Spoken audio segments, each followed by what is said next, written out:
Hello students, welcome back to my channel. आज हम Indianisation of civil service के बारे में पढ़ेंगे। जब इंडिया ईस्ट इंडिया कंपनी के अंदर में था, उस समय जब भी इंडियन का सिविल सर्विस का पोस्ट था वो सिर्फ इंग्लिश पीपल से फिल था। और जब जो ईस्ट इंडिया कंपनी है उसका पावर ब्रिटिश गवर्नमेंट के अंदर में आया, तो जो एजुकेटेड सेक्शन था इंडियंस, उसने अपील किया रिक्रूटमेंट ऑफ द नेटिव्स के लिए, यानी इंडिया में इंडियंस लोग को भी मौका दिया जाए। और ये जो थिंकिंग है एजुकेटेड इंडियंस का कि वो खुद का एम्प्लॉय यानी इंडियंस का जो सिविल सर्विस में जो मौका पाना चाहिए, इस तरीके का जो प्रोविज़न है यानी माइंडसेट, वो 70s of the 19th century में ही शुरू हो गया था। According to the provision of the charter act of 1793, Indian administration में जो हाईएस्ट पोस्ट था वो सिर्फ कंपनी का जो सर्विसमैन में उसको दिया जाता था। उसके लिए उन लोगों को एफिडेविट भी करना पड़ता था, जहाँ पे लिखा हुआ होता था कि वो पर्सनल ट्रेड ना कर पाए या फिर किसी भी प्रेजेंट को वो एक्सेप्ट नहीं कर सकता है। इसे वो लोग रिटर्न में देना पड़ता था कि वो ना ही किसी का वो गिफ्ट एक्सेप्ट कर पाए, ना ही वो ब्राइब्स एक्सेप्ट कर पाए, ना ही वो ट्रेड एक्सेप्ट कर पाए। इसी वजह से जो गवर्नमेंट जनरल लॉर्ड कॉर्नवालिस था, उसने इंग्लिश गवर्नमेंट के साथ आर्ग्यू किया था कि कभी भी इंडियंस लोगों को इस तरीके का एम्प्लॉयमेंट का मौका ना दिया जाए। उसने ये आर्ग्यू किया था कि इंडियंस जो है मॉडर्न एडमिनिस्ट्रेशन को संभाल नहीं सकते हैं, उसका वो मेंटलिटी था, यानी लॉर्ड कॉर्नवालिस का।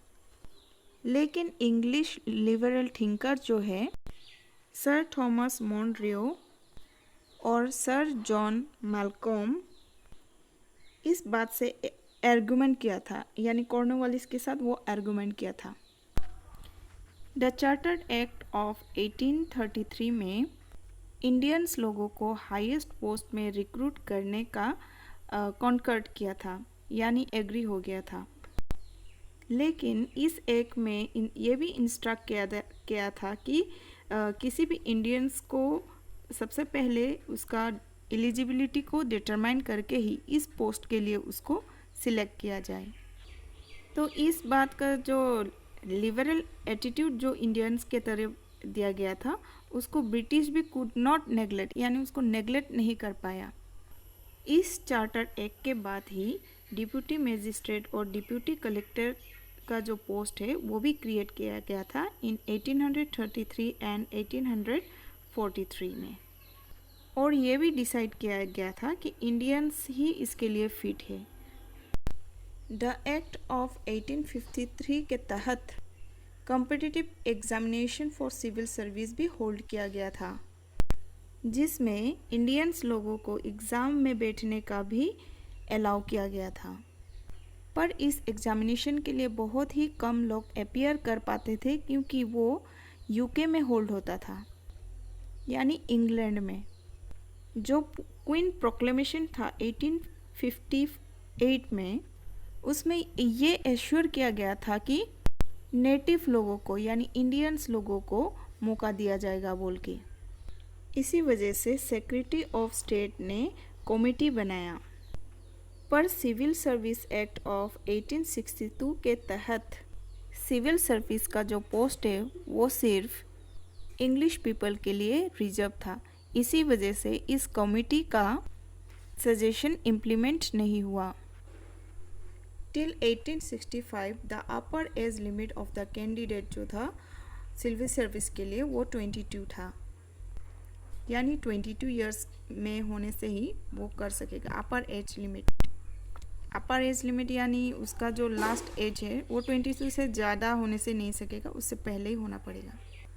फिर उसका अपर एज लिमिट जो है 1866 में उसको 21 ईयर्स किया गया, जिसकी वजह से बहुत ही कम लोग अपीयर कर पाता था। सत्येंद्रनाथ टैगोर जो है वो इंडिया का फर्स्ट पर्सन था जिसने सिविल सर्विस का पोस्ट को हासिल किया 1864 में।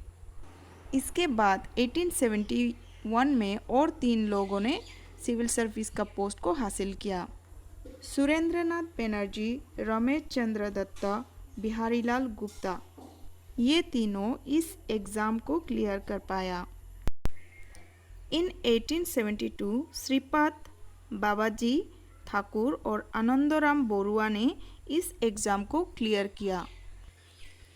During the viceroyalty of Lord Lytton फिर से अपर एज लिमिट को 21 से 19 इयर्स कर दिया।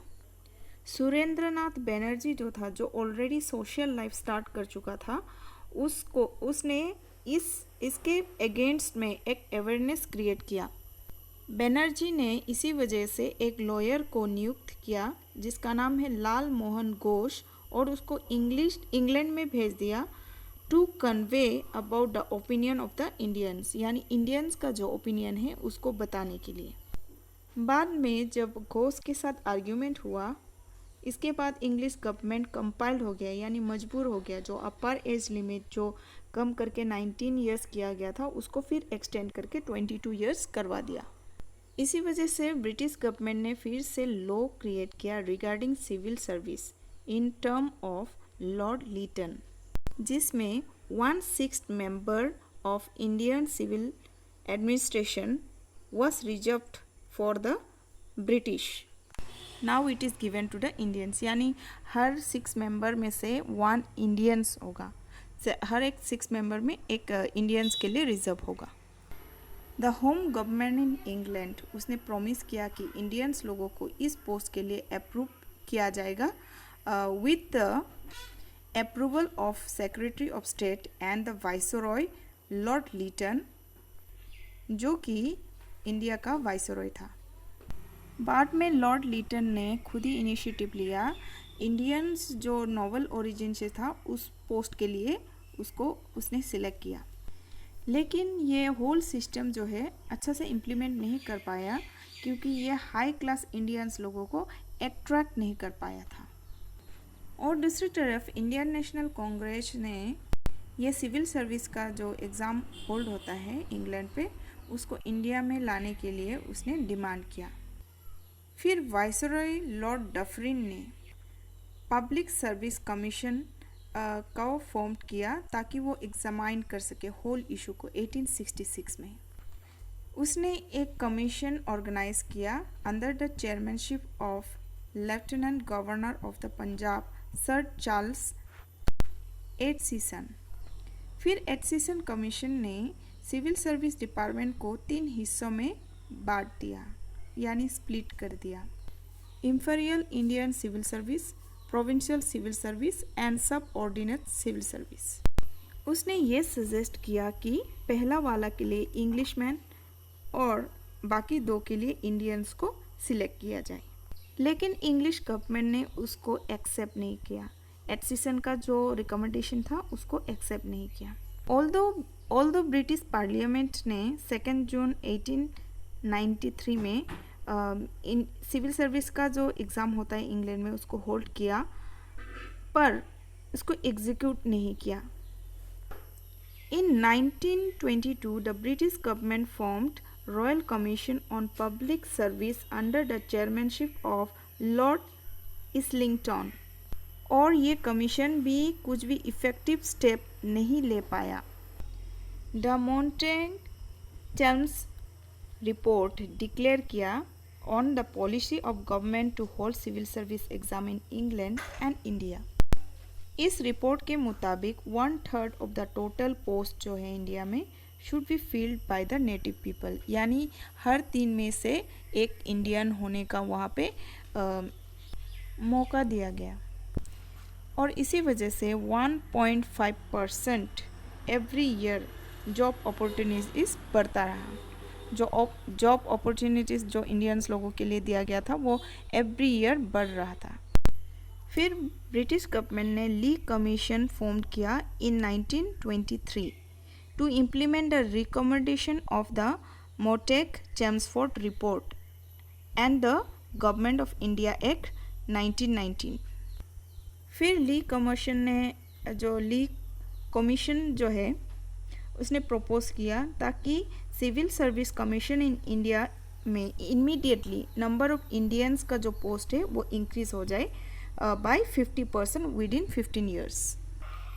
फिर the government act of India 1935 में पास किया कि इंडिया में एक फेडरल स्टेट होना है ब्रिटिश पार्लियामेंट में, ताकि ब्रिटिश पार्लियामेंट ये डिक्लेयर करे कि India is a federal state.